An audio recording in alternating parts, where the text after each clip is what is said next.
everybody. I'm Brittany Lewis, a breaking news reporter here at Forbes. Joining me once again is my Forbes colleague, staff writer Zach Everson. Zach, thanks so much for joining me. Thanks for bringing me back. I am very excited to talk about beer pong, which I think is the first time we've ever discussed that. It's definitely, I've had over, I believe, 1,100 interviews, and I have never once brought up beer pong, but today we're doing it. And your recent headline does sound a bit like a Mad Libs, so I want to read it, and then you just make sense of it if you could. Here's what it says. Trump licensed presidential seal beer pong said could violate federal law. Make it make sense. Sure, I will try. So there is a site out there, godblesstheusabible.com, just to add some more to this list of trying to make sense of this. That is Donald Trump has a marketing deal with that company.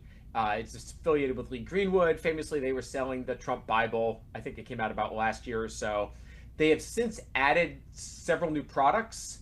One of them is a record player that actually has the presidential seal on it, the original presidential seal. The other one, which is a little bit more exciting, would be the presidential seal beer pong set. So in this case, what it is it's actually like the emblem of the presidential seal. And then around it, though, instead of saying like seal of the president of the United States, it says Donald J. Trump, president of the United States. Now, if you look at the law, it is you are not allowed to put that on products unless you get a special exemption saying it's okay. 'Cause anything that implies, governmental approval is verboten, and it does not look like this product has that. And that does include, making minor modifications of the seal. So just kind of swapping out the name there seems like it would still be applicable under these laws. And so let's say you are found to have violated the federal laws surrounding the presidential seal. What usually is the punishment? Well, no doubt Pam Bondi is assigned her toughest attorneys on this one. It's not much, it's really not much. The most notable case that I came across was during the presidency of George W. Bush. The Onion used the presidential seal on, I think it was some satirical presidential radio addresses, and they got a cease and desist. So that is probably the extent of it. Does not seem like anything would happen under normal times. And now, when you've got the president himself putting the presidential seal on ping pong balls, seems even less likely that anything's going to come of it. And you and I have talked about this before, the presidential seal being displayed at other places like President Trump's golf clubs, but never a beer pong set. So how is this different than the times that we see it at his clubs? It's always a first. People ask, like, do you get bored covering Trump all the time? It's like, no, you don't, because it's going to be something new. One day you're working on golf clubs, the next day it is beer pong.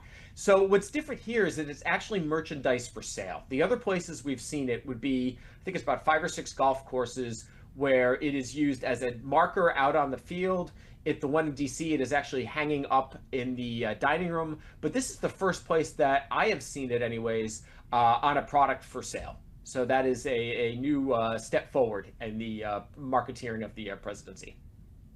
And President Trump before has said that he doesn't drink, but his name, image, and likeness is on a beer pong set. I mean, does the money from the sale of these sets go directly into his pocket?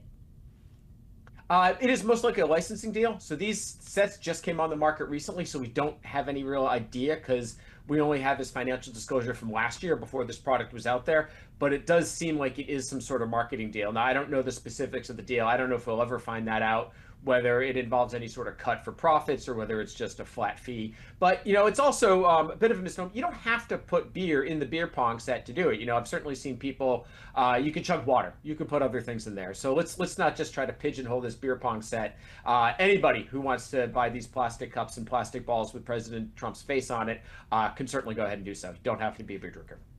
And is this the only company that pays President Trump to use his name, image, and likeness?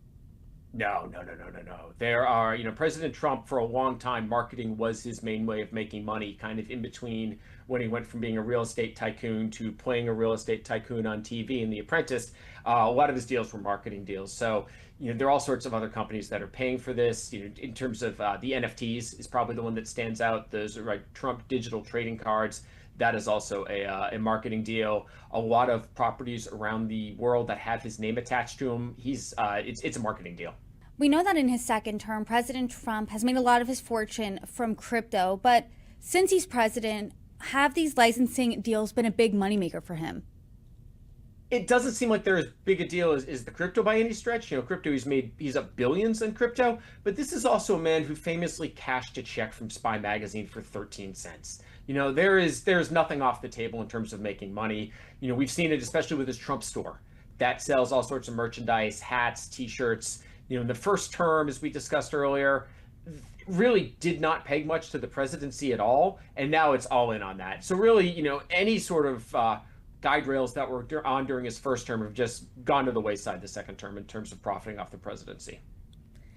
And as you said earlier in this conversation, you get a lot, do you ever get sick of covering X, Y, and Z? Because this is a similar story that you and I have talked about before about the presidential seal being displayed in places it shouldn't.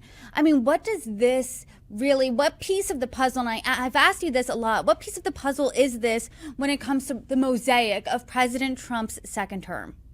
Well, I mean, there's just no market that they won't try to tap into if there's a chance to make some money on it. When are we going to see the presidential seal on a bong? A joke, but can it really be ruled out? Not really. Well, I'm sure every time the presidential seal crops up, you will be diligent in reporting on it. Zach Everson, I appreciate the time. Thanks for having me back.